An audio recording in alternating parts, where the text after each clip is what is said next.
Hello, netizens. Welcome back. Today, we'll be looking around the current situation of the United States of America, the great United States of America. The current buzz is that the United States has hit the 1 million confirmed cases mark, which means the Americans account for nearly one third of all the cases worldwide. The death toll is on track to surpass the 58,000 Americans that were killed during the Vietnam War. The actual numbers are likely to be well above those milestones, as now only about 2% of the US population has been tested. Very concerning. We have seen several states and a number of countries moving to ease restrictions put in place because of the pandemic. But the head of WHO is warning that we are far from finished with this virus. As lockdown in Europe eases with declining number of new cases, the WHO is continuing to urge countries to find, isolate, test and treat all cases and trace every contact to ensure these declining trends continue. But the pandemic is far from over. What did the President Donald Trump know, and when did he know it? Directly from the words of Republican Nancy Pelosi, stating that this president has presided over the worst disaster in the country's history, an assault on the lives and the livelihoods of the American people. And he did so by neglect of information, also denial and delay in accepting the facts.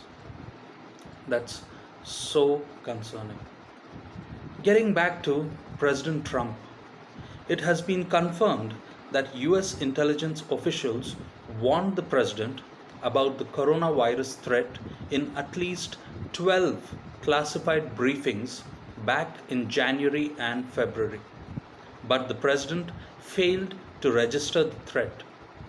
The president went all out at the beginning to confirm that they had it pretty well under control. Very little problem in this country. We pretty much shut it down coming in from China. The virus goes away in April with the heat. We are finding very little problem. You treat this like a flu. It's going to disappear one day like a miracle.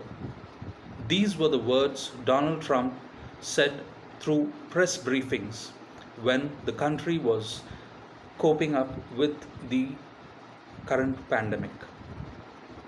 The president was getting direct information from the intelligence community directly from the situation in China.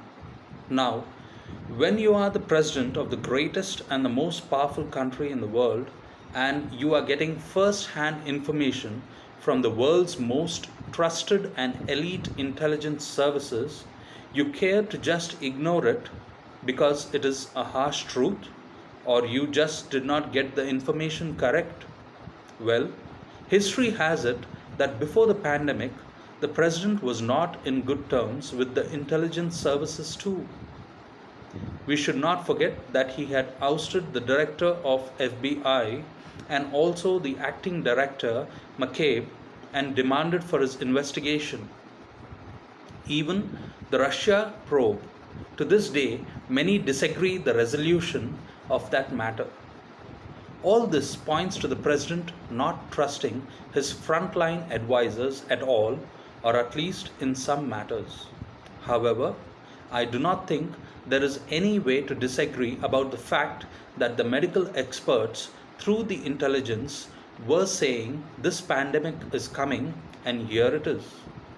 If we look into this generally, most of the presidents disagree with some of the intelligence analysis they get because it is difficult for their policy objectives. It is a natural human thing. However, this president does not like to be told that something he believes is wrong, perhaps more so than any other president. But That is the fundamental job of the intelligence community, to give objective analysis, to tell the truth to power. The problem is, this president does not like to be told things that he does not agree with, which is obvious in his public and private statements. So, there is always going to be a clash there, and this president has always had a clash with the country's intelligence services. The fact that he is still taking some briefings from the intelligence community is a very good sign, but to what end? If he is taking them and he is not internalizing the information being briefed such that he can go out through the whole month of February and say those things he said, then what is the point of these briefings at all? The concern is, if indeed there were a dozen of more reports in this time period about the virus, and yet the president was going out and saying these things publicly, it showed that perhaps again he was not getting it, or he was getting it but thought that he knew better and did not need to prepare the American people for what the intelligence was suggesting was coming. It could also be possible that the president wanted to wish this away, and that his concern and his focus was on the damage that it could do to the economy and the stock market in particular, and so he did not want the bad news to get out there. That being said, there have been repeated instances of him wanting to give the best possible spin to this in order to protect his ratings and the economy. At this point, although there have been protests across the United States by citizens demanding that the lockdown be lifted, there are other sections of people that do not want to be out in the open. They do want to be safe and come out once this is over. There are states like Texas which is ready to open and come out of the lockdown without any clue where they would be heading. At the same time, Louisiana is not ready to come out of the lockdown. The White House's consistent desire to downplay the severity of this virus is impacting the potential to reopen. There has to be a level of trust for people to feel safe, to be able to go back. And also, there has to be a level of trust that the information is correct so that the officials make the right decision. If you look at the state of Georgia, for example, the health commissioner has just admitted that they reopened, but they have not actually met all the guidelines that the White House had set. It is all because of the mixed messages that is coming out of the White House that people are making rash decisions. The Vice President, Mike Pence, who has been in charge of the coronavirus task team, earlier said in March that there would be at least 4 million tests by the following week. But they have just not done that. And that milestone had been reached in the last few days. But when asked about why the delay in getting the said number of tests done, the Vice President just quoted it to be a misunderstanding on the part of the media, that they could not understand the difference between having a test versus the ability to actually process the test. So, when he said 4 million tests about 4 weeks ago, he says that he actually meant tests being sent out and not actually being completed or done. Well, such complacence at this stage would just not be acceptable from the one in charge. Complacence was taken to the next level by Mr. Pence as he went to the Mayo Clinic to visit the coronavirus patients, and he was interacting with the patients without wearing a mask, which is totally against the rules. He said he did not want to wear one.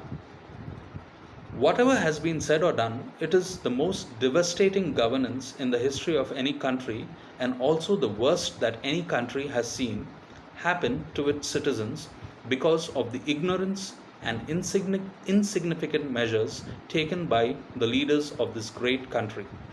Trump is all to blame for the current situation that America is in, but he will never bow down to it and accept his fault. What is surprising is that the so-called independent governors of the independent states too could not be decisive enough to get the situation under control or be man enough to take decisions on their own to protect their people. Well, Trump really has his way through. But will the aftermath be able to forgive Trump of the damage that his ignorance or adamance cost the people of the United States? He definitely is man enough to stand for the upcoming elections, God knows when, even if it were to be held. But the people of America should be wise enough this time to choose what is in their best interest. All prayers are with the citizens of America during this testing time. God truly bless America. Well, that is it from me right now, and I'll be back with more exciting news and updates from around the world. Until then, stay safe, stay home. But please do not forget to like, share, and subscribe. Also, click the bell icon for latest updates on videos. Please do leave comments and suggestions which will guide us to build the channel stronger further. Thank you. See you.